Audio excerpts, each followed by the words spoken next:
Joining me this week is Grant O'Rourke, who plays Rupert in Outlander. Grant, thanks for joining us on Hey, the man. show. Hey, no, pleasure to be on, man. How you doing? Listen, let's start at the very beginning. How did you land the role as Rupert? Talk us through the sort of audition process. Well, it's funny actually. I just sent off a self tape. Basically, you kind of you get auditions like this all the time for big shows, and you just send off your tape and you don't think about it because at some point in some stage of the process, the executives are probably going to pick somebody who's a bit of a name or something like that for your part. So I just forgot about it and accepted a couple other jobs, and about 6 weeks later, they offered it to me on the back of the self tape. So I didn't meet anybody until I was on set, basically. That's And I think I unusual, spent isn't about it? 3 weeks. Yeah, it's very unusual. I mean, I don't expect it to happen again. But yeah, I spent like the first 2 weeks thinking they were going to sack me, just in case, like in case they made a mistake or something. Yes. But yeah, it turned out all right. Now, that beard of yours, a lot of people have been asking if the beard's real or if the beard's false. Oh yeah, it's 100% me. It's my beard. I mean, because we filmed Outlander for so long. The first season we were filming for 12 months. So you'll see, like in the very first episode, it's quite a short beard. It almost looks like stubble. And then by the end, by the final episode, it was right down to my chest. So yeah, I just let it grow through the whole season while we're filming. So it's all me. I sometimes grow a bit of a goatee beard, and when it's any more than that, I just find it really itchy and annoying. Don't you get that problem? Oh yeah. Well, yeah, no, it got pretty itchy, but you go through phases. You get to a stage where it gets itchy, and then it passes after about a week and a half. Yeah. And like I started using like beard oils and things like that.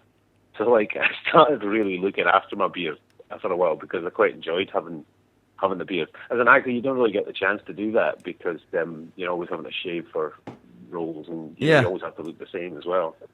Unless you're somebody like Brian Blessed, who becomes a bit of a trademark for. But Sure. yeah, I really liked it. I used to, I kind of miss it when I've not got it. Do you know, I mentioned last week on the show that I live in Cumbernauld, and I sometimes do extra work on Outlander. And do you know the one thing that annoys me? Yeah. The wig. The wigs are, I mean, they're really, really great wigs. They're really, sort of really expensive wigs, but they make me itch. I know the makeup girls are always giving me grief because I'm always quite kind of picky about when they put the pins in at the start of the day for the wig. That's If the pins are sort of a little bit too tight, then you know that after 10 hours of filming, your head's going to be killing you. So I'm usually the one that's sort of complaining the makeup man saying no you have to loosen that. It's a wee bit sore, that one. but yeah, we had problems as well with my wig. I think I mean nobody said it, but I'm pretty sure it's just because I have an unfeasibly big head. Because I have difficulty finding hats to sit me and stuff as well. So yeah, we had a lot of problems with the wig for a long time. We got it right in the end though. So. Yeah. Now you had a great bond with Stephen Walters, who played Angus. You guys provided a lot of comic relief together. How did you develop that chemistry with Stephen, and what's it been like on set for you without him there? Well, Stephen's a people person, I would say. He's much more so than me anyway. So he's very easy to get along with, and right from day one he was very chatty, and he was sort of he was very communicative about what he wanted for us, and for our characters and stuff, and the rest of it just comes down to the fact that we spend 12 hours a day hanging about together on set because we were always in every scene together. So we'd stand about just talking nonsense all day, and we kind of bonded over football, and we've got little boys about the same age as well. So right. You're never short of conversation when you're talking to Stephen. Sure. Well, we had him on the show last week, and it was absolutely fantastic. Yeah. He was the first Outlander guest we had in the series, and I'm glad to see he's made up with William Shatner. We were talking about that last week. Have you heard his song for Shatner, Stephen? Oh, I did hear. Yeah, I heard a little bit about that. Yeah, he's right. But he's new to Twitter, and I did say to him, I was, like I said to him, I was like, when you're on Twitter, you should just be nice to people and try and just engage with the positive stuff and just ignore the negative stuff. Sure. It's probably the easiest way to get through Twitter, incident free. I think it's a great place for trolls, Twitter. So I just ignore all that stuff and don't think about it, because I guess especially when people are trolling you, that's what they want. They just want the attention. So I just Sure. don't bother. But if people are nice, I'm happy enough to interact with people who are kind of nice. Yeah. So I think I'm the only Outlander cast member to not have any banter with William Shatner. but that's fine by me. He's a big fan of the show, and of course, Stephen's been writing all these songs. He's wrote one for Shatner, he's wrote one for Graham McTavish, and he's going to be doing one for Rupert, which I'm looking forward to. We'd hoped he would have had it done by now, and we were going to play it on the show, but unfortunately it's not done yet. But I think that's next. When we were on set, Stephen's trailer was always next to mine. We were always in the same sort of trailer, so his room was next to mine. And he loves singing. I would hear him singing every single day. I think he's a great singer. It's kind of inevitable. I think he's a great voice. He loves his music, loves playing guitar, and so it was kind of inevitable that he was going to start doing songs on Twitter and stuff like that. Sure. But yeah, more power to him. Excellent. Okay, now we have a couple of callers lined up. Fans from around the world. So I'm going to take the first one right now. Let me just bring the first caller in. Now we have Ursula on the line from New York. You're on the air with Grant O'Rourke. Ursula, fire away with your question. Hi, Grant. Hi, how you doing? My question was for you about your stunts in the show. The last one, I noticed that you were hanging on the horse, and you were just kind of grabbed on by Graham McTavish, and was that you doing the stunt, or do you have someone else that does the horse stunts with you? Well, any of the close-ups that you see of me while I'm sort of hanging off the horse and, looking around and stuff at the soldiers that were pursuing us, that's me, but that's me on the back of a mechanical horse, which was on a sort of a little trailer that was being dragged along by a pickup truck with the camera crew in the back of it. But the actual stunt, when you see the leaping over onto the horse, I'm not sure how much Graham did of it. I can't speak for him because I wasn't on the set the day that they were doing that. But the stunt team did most of the very impressive stuff. And they're really talented riders, those guys. So, I can't take any credit for it. Looks very good, very realistic. I didn't realize it was a mechanical. It does. Yeah, no, it does. It looks incredible. When I watched that episode, I remember thinking, wow, I am a great rider. Look at that. Yeah, and it looks so scary when they had you hanging there, too.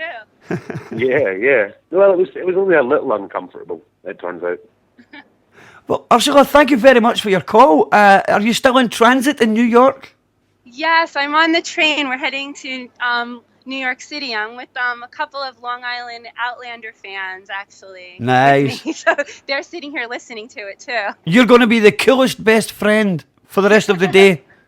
We're going to get another caller on, Ursula. Thanks very much for participating in the show. Thank you so much. Thanks, Ursula. Have a great day. You too, Ursula. Thank you. Thank you. We have Lisa on the line from Arkansas. You're on the air with Grant O'Rourke, Lisa. Hi, Lisa. How you doing? And fire away with your question anytime, Lisa. Well, I've seen a lot of interviews, actors and actresses talk about on set it's a hurry up and wait. And I was curious to know what was like the biggest practical joke or most embarrassing thing you've had happen, while just kind of milling around waiting for, time to go. What did we do to entertain ourselves, you mean? Well, Stephen's a bit of a practical joker. He used to like phoning up and leaving official sounding messages on your voicemail in different accents. I was lucky enough, I didn't get any of them. But most of the time, we would spend the whole day just sitting talking complete nonsense. I mean, everybody's got a different sense of humor. Like Duncan, has a very dark sense of humor sometimes when he wants to, which is kind of refreshing when you need a little kick up the backside sometimes. And Graham is incredibly eloquent and has an amazing way with words. He paints a really good picture with words, like to the point where he could quite easily be a writer. And I think he has done some writing in the past.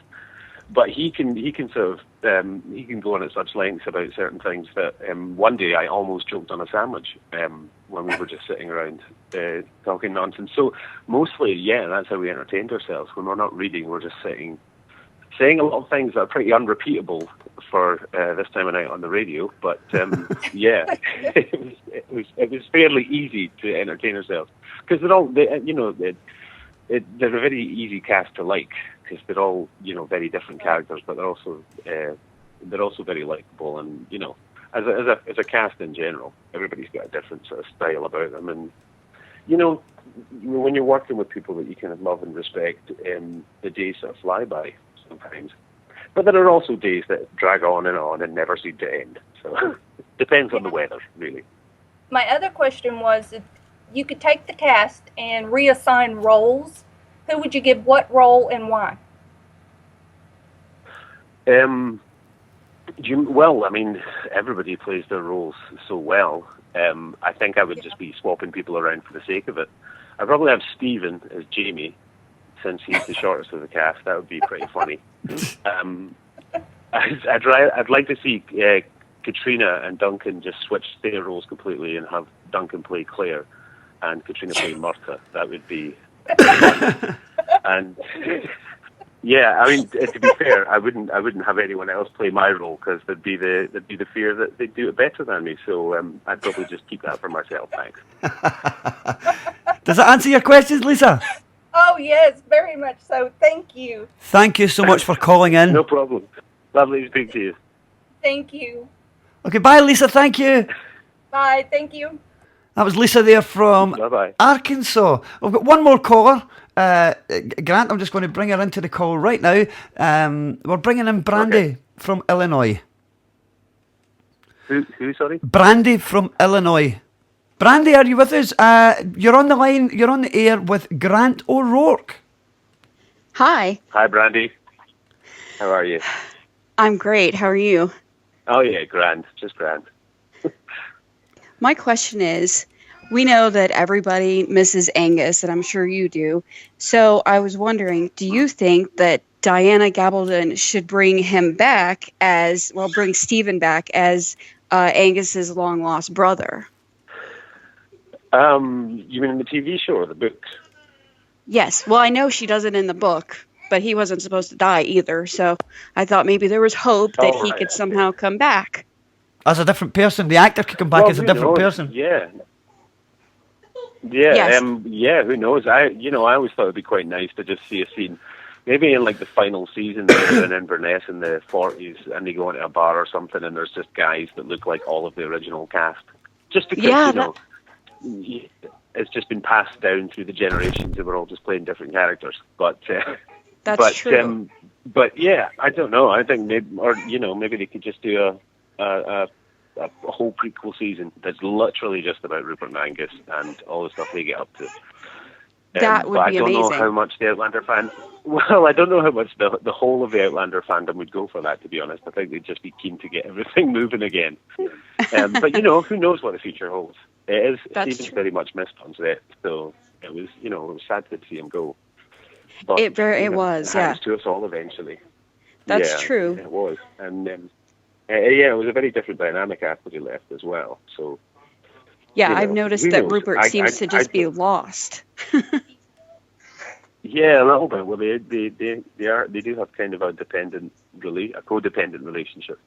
Mm-hmm. But yeah, it was a very different dynamic on set as well as to the characters now that Angus is gone. But we don't really know what's going to happen until we get the script. So it's really more something that the producers, obviously, and writers would have to address. Other than that, I'll just do whatever they give me in a script, to be honest. Of course. Does that answer your question, Brandy? Yeah. It does, yes. Thank you so much. Thank you so much for being patient and waiting on the line, and thanks for calling in. Okay, thank you. Have a great day. You too, Brandy. Okay, bye-bye. Bye-bye, Brandy. Bye now. Bye. Now, Grant, we have another question, but this one has been sent in. It's from Susan Smith Finn in Wisconsin. And she says, Rupert's always chasing the ladies. Will he ever find true love? Well, that's an interesting question. I don't think he will. But, in the book, he's a widower.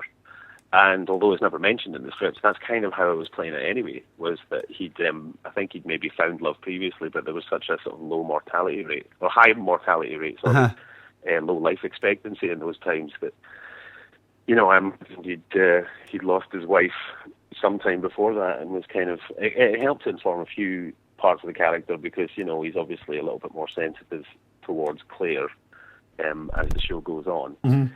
And he also clearly has a better way with women than maybe Angus does, because out of the two of us, and Rupert's the only one that gets the pull, so to speak. So, Yeah, sure.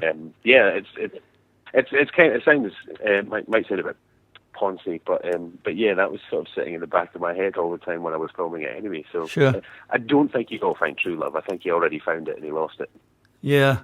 Well, thanks to Susan for her question. Yeah. Susan is a massive... It was Susan that first told me all about Outlander before it even came on TV. She a massive fan. I mean, the biggest Outlander fan out there that I know. So thanks to Susan for that. And now, in the books, Rupert is killed off before Culloden. How early in the season did you know he would survive in the series instead of Angus? We get the scripts for, we film 2 episodes at a time in a block, and we get the scripts for the next block, usually sort of during or just before the block previous to it. So literally, you're talking before we start filming it until you find out what's going to happen to the character. Oh. I mean, in the first season, it became pretty apparent that obviously they were telling the same story, but they were changing certain aspects of it to keep sort of the book fans on their toes a little bit. Sure. So by the time we came around to the second season, you got a feeling that anything could happen, and you know, obviously as soon as we saw the first 2 scripts, and when we came back for season 2, and Angus getting killed off, you kind of realised that there was no rules when it came to that, and so I didn't really have any expectation, and I was just, as soon as I read the script, that's basically when I found out.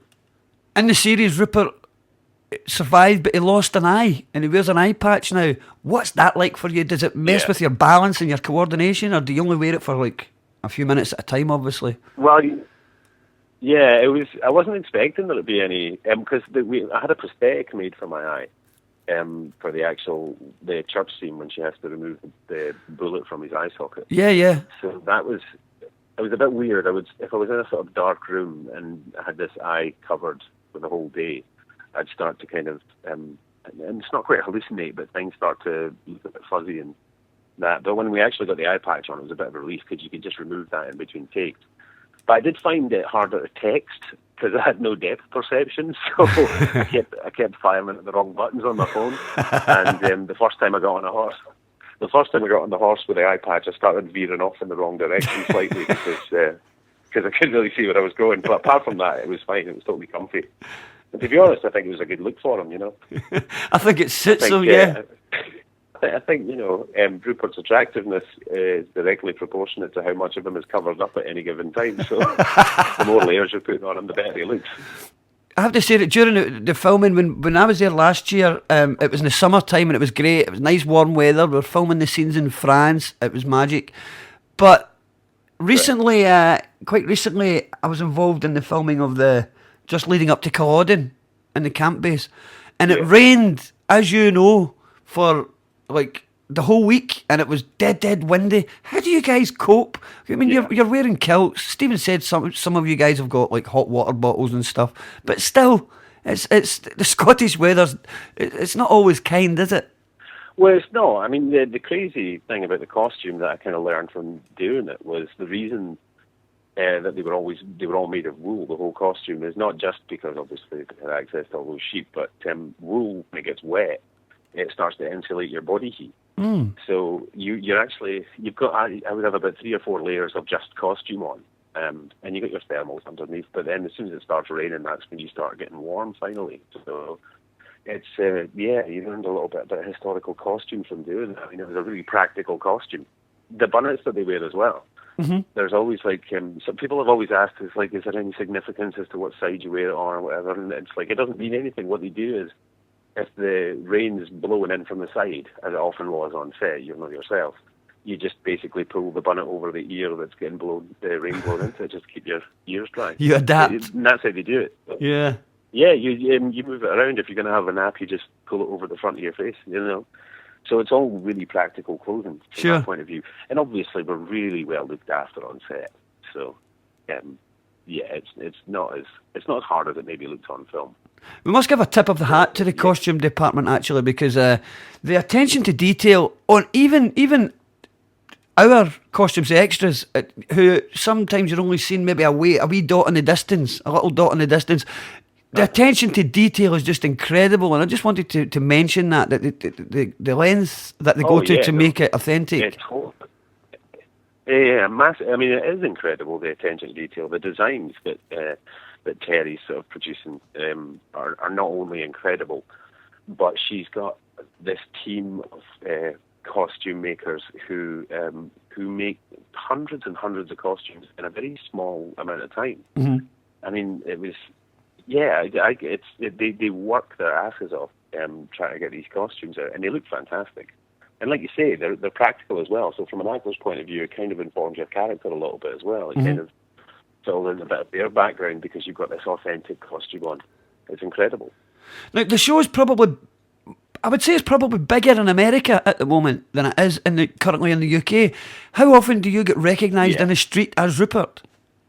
Does it happen much? As Rupert? Yeah.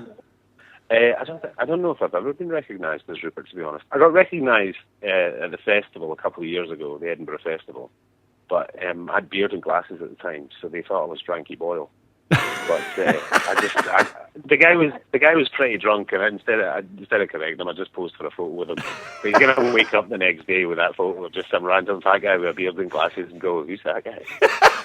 But yeah, I think I look kind of different. I think in real life than I do as Rupert. You do. The beard and the wig. So yeah. Nobody recognises me unless I'm standing next to somebody from Outlander or I've got the costume on. Sure. And obviously I live in Edinburgh as well, so if anybody's ever recognised me in Edinburgh, I think they'd be too polite to actually do anything about it. That's so funny.